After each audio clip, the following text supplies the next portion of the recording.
하나님 말씀은 요한복음 4장 28절에서부터 30절입니다.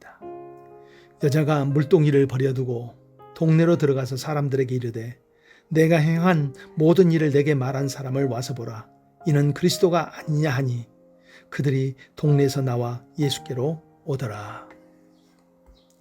사마리아 수가성 우물가에서 예수님이 만난 한 여인이 있습니다. 그 여인을 살펴보면 그는 사람을 통하여서 위안을 받으려는 그런 갈망이 강하게 있었습니다. 그렇게 추론할 수 있는 것은 그녀에게 남편이 5이나 있었고 지금은 남편도 아닌데 다른 남자를 만나고 있다고 예수님이 말씀하십니다. 5번의 결혼을 하였습니다. 사람을 통하여서 자기의 마음을 채우고자 한 것입니다. 그런데 채워지지 않습니다. 사람에게서 실망의 경험을 한 이 여자는 남모르게 또다시 남자와 관계를 맺고 있는 것입니다. 그런 이 여인은 이제 사람을 거절하고 있습니다. 그 당시에는 한낮에는 모두가 집에서 쉽니다. 그런데 이 여인은 그때 우물가에 찾아옵니다. 다른 사람을 만나고 싶지 않은 것입니다. 사람을 만나고 싶지 않는 것은 그동안 기대한 사람들에게서 너무 실망한 것입니다. 그래서 자신이 스스로 사람을 거절합니다.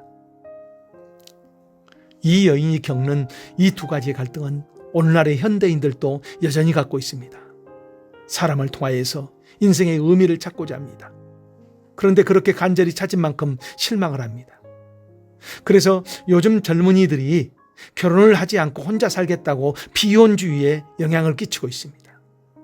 그리고 부모 세대들까지도 그런 자녀를 보면서 그래 혼자 사는 것이 더 좋겠다라는 고백이 나올 정도입니다.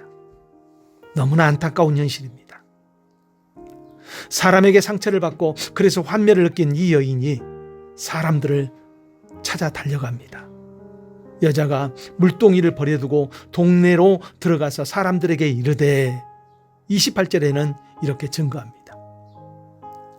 그동안 자신이 거부하여서 스스로 벽을 쌓고 대하던 동네 사람들에게 이제 이 여인이 스스로 다가가고 있습니다. 그리고 자신에게 일어난 변화를 간증하고 있습니다. 즉 이제 사람들과 관계가 정상적으로 되어졌다는 것입니다. 이전에 사람들을 통하여서 자기 자신의 욕망을 채우고자 했습니다. 이제는 사람들에게 새로운 가치를 전하는 그런 전파자가 됩니다. 이런 변화는 어떻게 일어났습니까? 그것은 바로 단 한 가지였습니다. 바로 한 사람을 만났기 때문입니다. 그 한 사람은 바로 하나님이 보내주신 예수 그리스도입니다. 예수 그리스도를 인격적으로 만났을 때 어떤 것으로도 만족함을 누리지 못하던 갈급한 인생이 생수의 기쁨을 누립니다. 비로소 인생의 가치를 느끼면서 새로운 기쁨을 맛보기 시작합니다. 그러기에 우리가 이 땅에서 가장 먼저 누려야 할 것이 예수 그리스도와의 만남입니다. 그런데 기억해야 할 것은 우리 안에 예수를 거절하는 그런 죄의 성향이 있다는 것입니다. 예수님이 사마리아 여인에게 다가갈 때 그 여인은 지금까지의 자기의 상식과 경험을 가지고 예수님을 거절합니다. 그리고 자신이 가지고 있는 이론이나 상식을 내세워서 맞서기 시작합니다. 마치 이런 것들이 우리 안에 작동하여서 그래서 신앙의 기회를 미루거나 신앙의 성장을 늦추게 한다는 것입니다.